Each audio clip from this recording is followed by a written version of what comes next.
1 2 3 light camera गो। Hello hello hello प्यारे बच्चों, देखिए आज हम लोग एक एक्सपेरिमेंट करने जा रहे हैं और वो एक्सपेरिमेंट है टू फाइंड द रेजिस्टेंस और resistivity of a wire by metre bridge. Meter सेतु की सहायता से दिए गए एक प्रतिरोधक तार का जो है वो प्रतिरोध ज्ञात करना है। ठीक है, आइए आपको इधर दिखाते हैं क्या क्या इंस्ट्रूमेंट लगाएंगे इसमें। मैंने कह दिया जो उद्देश्य था, what was the purpose for this experiment, to find the resistance and resistivity of a wire by metre bridge. Okay, तो हम लोग इंस्ट्रूमेंट क्या क्या ले रहे हैं, आइए हम दिखाते हैं आपको। दिस इज अ संचायक सेल, जिसको हम लोग कह सकते हैं दिस इज अ बैटरी, एक बैटरी की तरह यूज आएगा। Okay, this is a resistance box, high resistance box और लो रेजिस्टेंस बॉक्स, दोनों प्रकार की रेजिस्टेंस बॉक्स आप प्रयोग कर सकते हैं। Okay, this is a galvanometer, जिससे हम लोग मेजर करेंगे करंट को, एंड डिफ्लेक्शन शो होगा इसमें। डिफ्लेक्शन से हम पता करेंगे कि हमारे जो करंट है वो किधर फ्लो हो रहा है और किस समय पर डिफ्लेक्शन 0 होगा। ठीक है, एक हमारे पास जो है वो है स्विच है। ठीक है, this will act as a switch, ये एक स्विच की तरह काम करेगा। And this is a metre bridge, ये मीटर ब्रिज है जिस पर एक सिंगल वायर लगाई गई है, एक स्केल है। एंड देन आफ्टर ये जो पहला गैप दिख रहा है आपको, इस गैप में हमारे रेजिस्टेंस बॉक्स है। ठीक है, मैं आपको दिखाता हूं कि हम लोग जो है वह ये जो हमारा सर्किट डायग्राम है वो सर्किट डायग्राम कैसे पूरा करेंगे।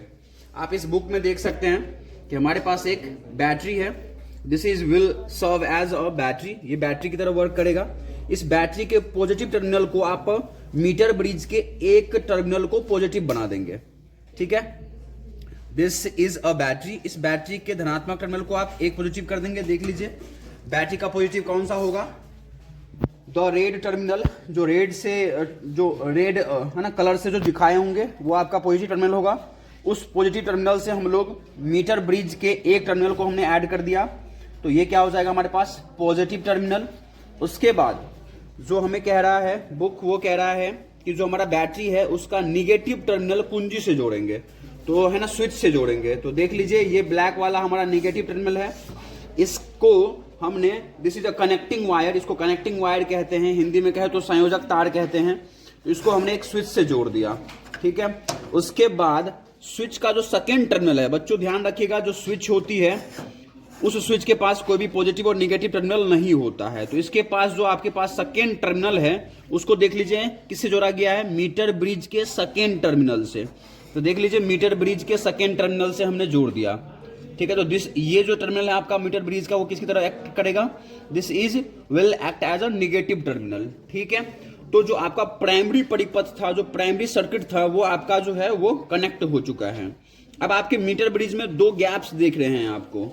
ठीक है, उस दो गैप्स के बीच में देख लीजिए जो फर्स्ट गैप है आपका, उस फर्स्ट गैप में रेजिस्टेंस बॉक्स जोड़ेंगे, है ना। रेजिस्टेंस बॉक्स के पास भी कोई पॉजिटिव और निगेटिव टर्मिनल नहीं होता, तो एक टर्मिनल को हमने एक इससे जोड़ दिया और सेकेंड टर्मिनल को हमने इससे जोड़ दिया। तो ये इन दो टर्मिनलों के बीच में हमने रेजिस्टेंस बॉक्स को जोड़ दिया। जो आपको नेक्स्ट गैप दिख रही है सेकेंड गैप, उस सेकेंड गैप में मुझे एक रेजिस्टिव वायर जोड़ना है। This is a resistive wire, देख रहे हैं आप ये रेजिस्टिव वायर है। इस रेजिस्टिव वायर में जो है हम वह एक रेजिस्टेंस जोड़ देंगे। ठीक है, उसके बाद हमारे पास एक है ना मिड टर्मिनल है, उस मिड टर्मिनल से हम लोग गैल्वेनोमीटर के पॉजिटिव टर्मिनल को जोड़ेंगे, पॉजिटिव को। और जो गैल्वेनोमीटर का जो निगेटिव टर्मिनल है उसको हम लोग दिस इज अ जॉकी, इस जॉकी से जोड़ देंगे, जिसे हम लोग हिंदी में विसर्पी कुंजी कहते हैं। तो इससे जॉकी से जोड़ देंगे और इस तरह से आपका जो सर्किट डायग्राम है वो पूरा हो जाएगा। अब देखिए प्रोसेस क्या है, प्रोसेस है कि आपको अपने बैटरी को यहां से इस बैटरी को ऑन करना है। ठीक है, बैटरी देखिए करंट दे रहा है। अब आपको क्या करना है, इस जॉकी को पकड़ना है। इस जॉकी को पकड़ने के बाद आपको इसमें कोई भी रेजिस्टेंस निकालना है। मैं क्या निकाल रहा हूं, हाँ ध्यान रहे कि ये जो स्विच है, जो हमारी पहली स्विच है, ये पहली स्विच कनेक्ट होना चाहिए। ठीक है, क्या आप सबको समझ में आ रही है? इधर आ जाइए, आप सब समझते रहें। ये स्विच जो है ना हमारा लगा हुआ होना चाहिए। उसके बाद आप क्या कीजिए, एक जो है वो रेजिस्टेंस को निकाल लीजिए, 1 ओम। ये कितने ओम है? 1 ओम। ये 1 ओम रेजिस्टेंस को निकाल लिया मैंने। ठीक है, या फिर आप बिना रेजिस्टेंस निकाले भी आप चेक कर सकते हो। इस जॉकी को अपने मीटर ब्रिज के इस वायर पर टच करो, देखिए डिफ्लेक्शन दिख रहा है आपको, देखिए डिफ्लेक्शन दिख रहा है, हाँ जी गैल्वेनोमीटर में डिफ्लेक्शन दिख रहा है। ओके, इस पे टच किया, डिफ्लेक्शन दिख रहा है, इसमें देखिए डिफ्लेक्शन दिख रहा है। तो अगर आपको इस वायर पर टच करने के बाद अगर डिफ्लेक्शन दो साइड में दिख रहा है तो इसका मतलब हमारा कनेक्शन सभी क्या है, सही है। अब आप क्या कीजिए, इस रेजिस्टेंस बॉक्स से कितने ओम निकाला मैंने, 1 ओम, और इस 1 ओम को निकालने के बाद अब आपको क्या करना है, दोबारा से टच करना है इस, है ना, किसको, जैसे जो जॉकी को एक साइड टच किया, देख ले डिफ्लेक्शन किस साइड है, राइट साइड में है, इसके राइट साइड में है। दूसरी साइड टच करेंगे, देखिए लेफ्ट साइड में जा रहा है, आगे टच कीजिए, देखिए लेफ्ट साइड में जा रहा है। गैल्वेनोमीटर पर हमारा जो डिफ्लेक्शन है वो किधर जा रहा है, लेफ्ट साइड में, है ना, देख लीजिए। ओके, तो अब हम लोग उस जगह टच करेंगे जहां पर डिफ्लेक्शन क्या होना चाहिए, गैल्वेनोमीटर में 0 होने चाहिए, है ना। तो मैं टच कर रहा हूं, देखिए ये लेफ्ट साइड में जाने लगा डिफ्लेक्शन, फिर मैंने टच किया यहां, देखिए डिफ्लेक्शन अभी भी लेफ्ट साइड में है, फिर से मैंने टच किया, अब देखिए इसमें पर डिफ्लेक्शन कितना दिख रहा है, 0, देख लीजिए डिफ्लेक्शन हमारे पास कितना है, 0। ओके, अब जिस जगह पर इस जॉकी को टच करने पर ये 0 दिखाएगा उस जगह की लेंथ मापेंगे। अब लेंथ किधर से मेजर करेंगे, इसके पर इस मीटर स्केल पे दो स्केल बनाई हुई है, एक स्केल आगे से शुरू हो रही है, एक स्केल पीछे से, तो कौन सी स्केल लेंगे, तो हमें पता है कि this is a positive terminal, ये पॉजिटिव टर्मिनल है, तो आप जो लेंथ है वो पॉजिटिव टर्मिनल से मेजर करेंगे। तो पॉजिटिव टर्मिनल का जो है ना लेंथ देख लीजिए कहां से स्टार्ट हो रहा है, 0 से, 0 1 2 3 4, तो ऊपर वाली स्केल आप फॉलो करेंगे, इसीलिए ऊपर वाली स्केल में देख लीजिए कितना है, 69.5। ओके, तो ये फर्स्ट डिफ्लेक्शन 69.5 आप क्या करेंगे, नोट डाउन कर लेंगे, ठीक है। ओके, देन आफ्टर आप क्या करेंगे, 1 ओम को लगा देंगे, सेकेंड आप अब 2 ओम्स को निकालेंगे, ये फर्स्ट रीडिंग नोट कर लिए हम लोग। अब सेकेंड है ना, 2 ओम को हमने निकाला, अब फिर से डिफ्लेक्शन देखेंगे, ये देख लीजिए किधर है, राइट साइड में, इधर मैंने टच किया, देख लीजिए किधर जा रही है, ये लेफ्ट साइड में जा रही है डिफ्लेक्शन।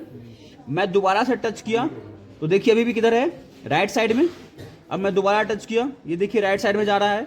अब मैं थोड़ी सी आगे टच किया तो देखिए अब इस बार क्या हो रहा है, डिफ्लेक्शन कितनी है, 0 है, ठीक है। अब इसमें मैं लेंथ मेजर कर लूंगा, लेंथ कितनी होगी, ऊपर वाली स्केल में 80, देख लीजिए ऊपर वाली स्केल में आपको लेंथ कितनी दिख रही है, 80, ठीक है। तो ये हम लोग इससे पहले कितनी आई थी हमारी, 69, अब कितनी आ गई, 80, ठीक है। फिर से मैं आप 2 ओम की रेजिस्टेंस निकाल रखा हूं पहले से ही, 1 ओम की रेजिस्टेंस और फिर से निकालूंगा तो कितनी ओम की रेजिस्टेंस हो गई, अब 3 ओम की। अब 3 ओम के लिए जो है ना रेजिस्टेंस के लिए अब आप फिर से यहाँ पर रेजिस्टेंस मेजर करेंगे, देख लीजिए राइट साइड में डिफ्लेक्शन है, फिर से मैंने है ना टच किया, देख लीजिए आपका जो डिफ्लेक्शन है वो किधर है, डिफ्लेक्शन इसमें देख लीजिए किधर है, लेफ्ट साइड में है। अब मैं इसका मतलब हुआ कि मैं थोड़ी सी पीछे लेके आऊंगा तो हमारा जो डिफ्लेक्शन है वो 0 हो जाएगा, देखिए डिफ्लेक्शन 0 है। अब हम ये देखते हैं कि डिफ्लेक्शन 0 कितने लेंथ पर है, ये देखिए कितने लेंथ पर है हमारा, 86.5, तो कितनी हो जाएगी हमारे पास, इससे पहले कितनी आई थी सेकेंड वैल्यू 80, इस बार कितना आ गया 86.5, ये कर लेंगे, ठीक है। तो आपको प्रोसेस समझ में आ गया, ये सारी प्रोसेस करते जाएंगे कितनी बार, 5 टाइम्स, ठीक है। पहली बार में 1 ओम निकाला, उसके बाद 2 ओम निकाला, उसके बाद 3 ओम निकाला, अगली बार कितनी निकालेंगे, 4 ओम, देख लीजिए 2 और 2 4, उससे अगली बार कितनी निकालेंगे, 5, तो 5 का 1 ओम दे रखा है तो मैं सबको लगा दूंगा, और अगली बार मैं कितना निकालूंगा, 5 ओम निकालूंगा, ठीक है। इस तरह से मैं 5 रीडिंग नोट कर लूंगा किसका, डिफ्लेक्शन 0 का, ठीक है, और ये हमारा एक्सपेरिमेंट हो जाएगा। अब रही आपको मैं दिखाता हूं कि अब आपको इसको लिखना कहां है। देखिए हमारे पास ये एक टेबल होगा, इस टेबल में 5 रीडिंग लिखनी है। आरबी में प्रयुक्त प्रतिरोध, आरबी मींस रेजिस्टेंस बॉक्स में, सबसे पहले रेजिस्टेंस बॉक्स में कितना लिया था, 1 ओम, नेक्स्ट टाइम कितना लिया था, 2, नेक्स्ट टाइम कितना लिया था, 3, नेक्स्ट टाइम 4, फिर नेक्स्ट टाइम 5। मीटर सेतु तार पर संतुलन लंबाई, मतलब जो आपका है ना जो लेंथ था, ठीक है, जहां पर डिफ्लेक्शन कितना शो कर रहा था, 0, ठीक है। तो that was your balancing length, वो आपका क्या था, बैलेंसिंग लेंथ था। तो बैलेंसिंग लेंथ को आपको लिखना है इसमें। सबसे पहली बार कितनी वैल्यू आई थी, 76, नेक्स्ट टाइम 80, नेक्स्ट टाइम 86, तो वो आपको लिखते जानी है इसमें, ठीक है। उसके बाद आपको 100 माइनस एल निकाल लेनी है, ठीक है। अब आपको अज्ञात प्रतिरोध ज्ञात करने का आपके पास फॉर्मूला है, एस बराबर 100 minus L divide by L multiply by capital R. 100 minus L आपने पिछले वाले टेबल से निकाल लिया, डिवाइड बाय एल, एल आपको यहाँ पे दे रखा है, आपने निकाल रखा है बैलेंसिंग लेंथ, ठीक है। और multiply by capital R, capital R क्या है यहाँ पर, जो प्रतिरोध बॉक्स में आपका, रेजिस्टेंस बॉक्स में जो आपका रेजिस्टेंस था, ठीक है। इसको मल्टीप्लाई करेंगे तो आपका S1 आ जाएगा। इस तरह से S2, S3, S4, S5 ज्ञात कर लेंगे और इन S5 का आप क्या निकालेंगे, मीन निकाल लेंगे। माध्य निकालने के बाद इस पांचों प्रतिरोध का जो मीन है वो आपको क्या दे देगा, इसका रेजिस्टेंस दे देगा, ठीक है। और फिर वहां से क्या निकालेंगे, रेजिस्टिविटी। कैसे निकालेंगे रेजिस्टिविटी, आपके पास वायर का लेंथ मेजर कर लेंगे, आप इस वायर का लेंथ मेजर कर लेंगे, ठीक है। और इसकी एरिया मेजर कर लेंगे, कैसे, डायमीटर मेजर करके। इसका डायमीटर मेजर कर लेंगे किससे, माइक्रोमीटर से, हमारे पास एक माइक्रोमीटर स्केल है, इससे इसकी डायमीटर मेजर कर लेंगे। डायमीटर मेजर करने से इसकी रेडियस आ जाएगी, रेडियस हम लोग इसका एरिया निकाल लेंगे, है ना। स्केल से हम लोग इसकी लेंथ माप लेंगे, तो इसका क्या आ जाएगा, एल और ए है। और रेजिस्टेंस आपने यहां से निकाल रखा है, इस वायर का, इस वायर का रेजिस्टेंस यहां से आ गया है या नहीं है। तो आर भी आ गए, एल भी आ गए, ए भी आ गए, तो क्या आ जाएंगे, रेजिस्टिविटी, प्रतिरोधता आ जाएगा। बोलिए, समझ में आई? Yes sir. Okay, thank you.